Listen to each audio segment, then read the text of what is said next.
Gong और Zhurong की कथा, प्रलय और पुनर्निर्माण। नमस्कार दोस्तों, आज हम आपको एक बेहद रोचक और गूढ़ चीनी मिथक की कहानी सुनाने जा रहे हैं, जो है गोंग और झुरोंग की कथा।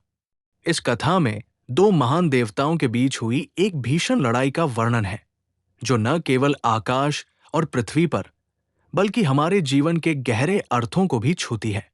आइए जानते हैं इस कहानी के पात्र कौन हैं, उनकी पृष्ठभूमि क्या है और वे हमारे लिए क्या संदेश लेकर आते हैं।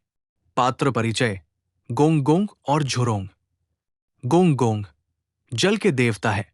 उन्हें प्राचीन चीनी लोक कथाओं में एक शक्तिशाली और स्वाभाविक रूप से उग्र देवता माना जाता है, जो समूचे संसार के पानी को नियंत्रित करते हैं।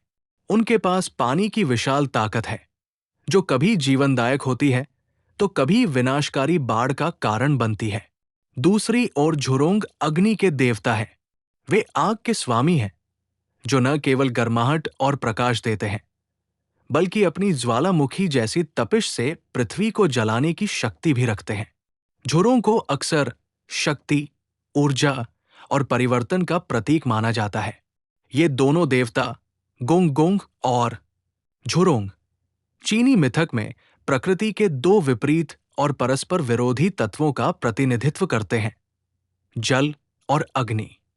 उनकी कहानी हमें बताती है कि कैसे ये दो शक्तियां एक दूसरे के साथ संघर्ष करती हैं और अंततः संतुलन की आवश्यकता को समझाती है। कहानी का प्रारंभ एक विश्व की सत्ता की होड़। कहते हैं, प्राचीन काल में जब पृथ्वी और आकाश अभी नवजात थे, तब गोंग और झुरोंग के बीच विश्व की सत्ता को लेकर प्रतिद्वंद्विता थी।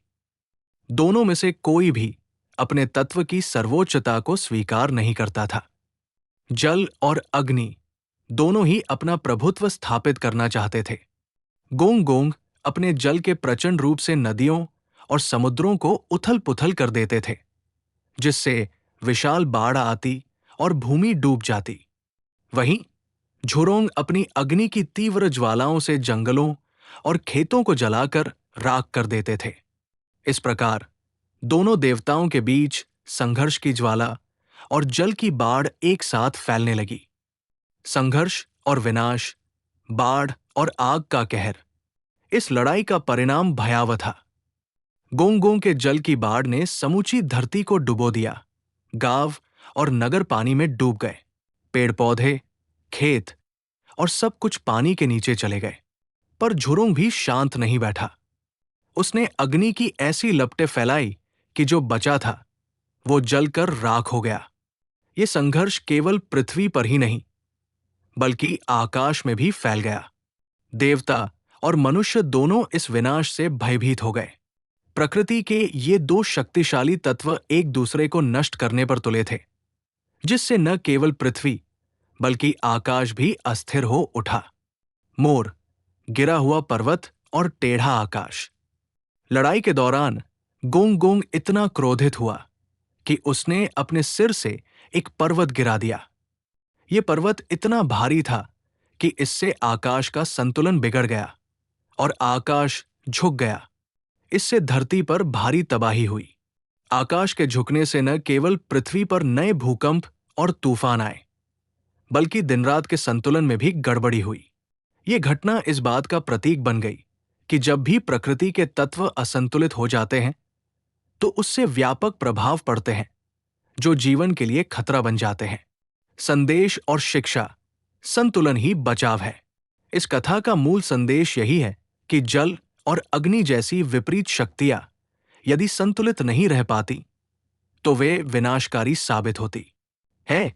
फिर चाहे वो प्राकृतिक तत्व हों या हमारे जीवन के भावनात्मक पहलू। जब भी हम असंतुलन की स्थिति में चले जाते हैं, तब संकट उत्पन्न होता है। वास्तविक जीवन में भी हमें जल और अग्नि के इस संघर्ष से सीख लेनी चाहिए। जैसे हमारे पर्यावरण में जल स्रोतों का संरक्षण और आग का नियंत्रण जरूरी है, वैसे ही हमारे मन और शरीर में संतुलन बनाए रखना आवश्यक है। अति जल या अति आग दोनों ही हानिकारक है। व्यावहारिक उदाहरण। हमारे आसपास के उदाहरणों को देखें तो जब बाढ़ आती है तो लोग अपना सब कुछ खो देते हैं और जब आग लगती है तो प्राकृतिक और मानव जीवन दोनों को भारी नुकसान होता है। इसलिए जल संरक्षण के साथ साथ अग्नि सुरक्षा के उपाय भी जरूरी है। ये दोनों ही प्रकृति की शक्तियां हैं जो जीवन को संभव बनाती है, लेकिन जब वे असंतुलित हो जाती हैं, तब वे विनाशकारी बन जाती है। निष्कर्ष: गोंग गोंग और झुरों की ये कथा हमें याद दिलाती है कि प्रकृति के तत्वों में सामंजस्य और संतुलन कितना आवश्यक है। ये न केवल हमारे पर्यावरण के लिए बल्कि हमारे व्यक्तिगत जीवन के लिए भी सच है। जब हम अपने अंदर जल और अग्नि के बीच संतुलन बनाए रखते हैं, तब हम स्थिर, स्वस्थ और खुशहाल जीवन जी सकते हैं।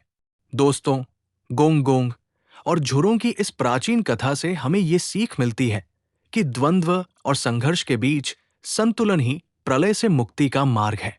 इसी के साथ आज की कहानी यही समाप्त होती है।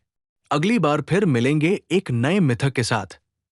तब तक के लिए ध्यान रखें, संतुलित रहें और प्रकृति का सम्मान करें। धन्यवाद।